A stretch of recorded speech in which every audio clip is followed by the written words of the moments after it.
नमस्कार दोस्तों, BPSC TRE 3.0 कल की डेट में जैसा कि 9 to 10th के लिए रिजल्ट जारी हुआ है। अंग्रेजी हिंदी में सबसे ज़्यादा अभ्यर्थी हुए सफल। शिक्षक भर्ती किस विषय के कितने अभ्यर्थी सफल, तो शिक्षक भर्ती संबंधी जो भी सूचनाएं हैं उससे आप सभी को अवगत कराएंगे। जिसमें बिहार शिक्षक भर्ती कल की डेट में आप सभी देखेंगे कितने अभ्यर्थी किस विषय में सफल हुए हैं। पूरा यहाँ पर आंकड़ा दिया गया है। हिंदी, अंग्रेजी, उर्दू, बांग्ला, संस्कृत, अरबी, पर्शियन, विज्ञान, गणित, सामाजिक विज्ञान, शारीरिक शिक्षा, नृत्य कला, ललित कला, मैथिली, संगीत, इसमें कितने अभ्यर्थी सफल हुए हैं अलग अलग विषयों में।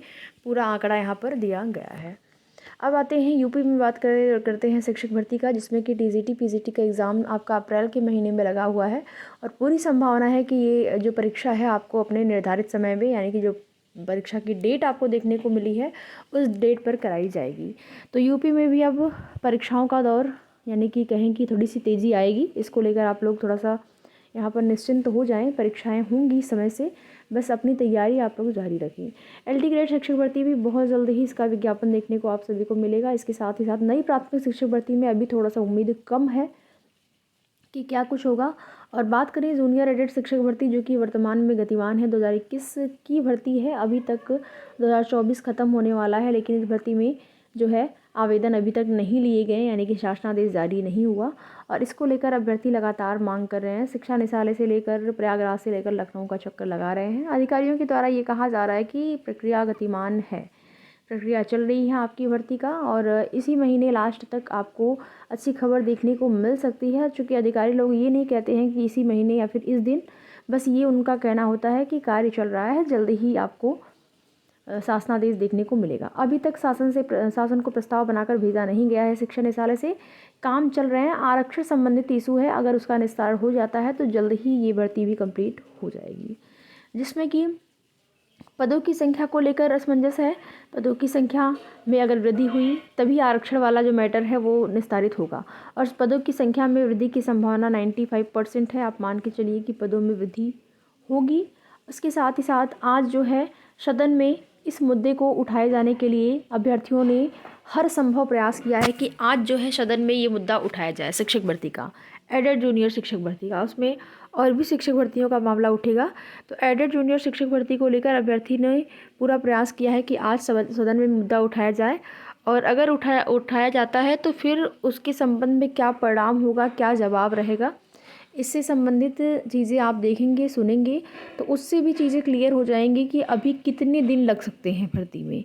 अधिकारियों ने जो भी बात कही है, चूँकि माननीय न्यायालय ने भी एक यहाँ पर डेट दे दिया है कि आप जल्द से जल्द जो है इस भर्ती में आदेश दिया हुआ है कि जो भी चीज़ें हैं क्लियर करके आप लोग दिखाइए और अधिकतम 3 महीने का समय भी लिया गया है। तो उन 3 महीने का समय जो लिया गया है उससे आप मान के चल सकते हैं कि दिसंबर में ये सुनवाई हुई थी 10 दिसंबर को, तो उस हिसाब से अगर आप देखेंगे तो फरवरी तक, लास्ट तक तो हो ही जाना चाहिए भर्ती कंप्लीट।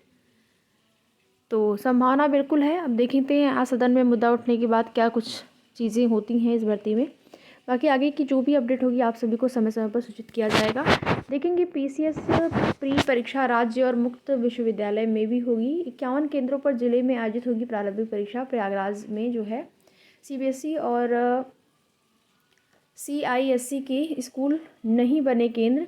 करछना, सोराव, सहसों तक बनाए गए परीक्षा केंद्र। वित्त विहीन स्कूल के शिक्षकों को दी जिम्मेदारी।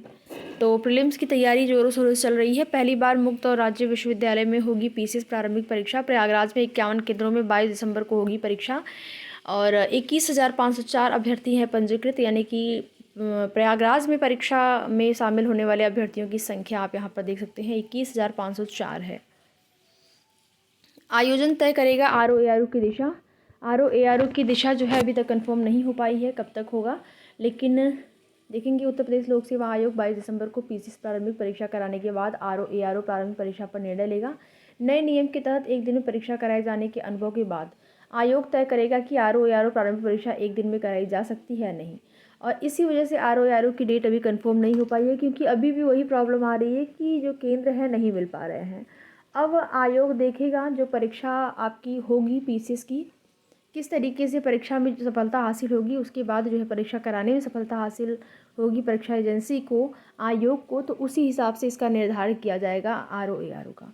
तैयारी आप सभी करते रहिए। किसी भी दिन, अब 22 तारीख कितना है ही, 22 तारीख के बाद किसी भी दिन आरओ की डेट भी जारी हो जाएगी। तैयारी आप सभी करते रहिए। बाकी आगे की जो भी सूचना होगी आप सभी को उसकी जानकारी समय समय पर इस चैनल के माध्यम से दी जाएगी। तो वीडियो में लास्ट तक बने रहने के लिए आप सभी का बहुत बहुत धन्यवाद।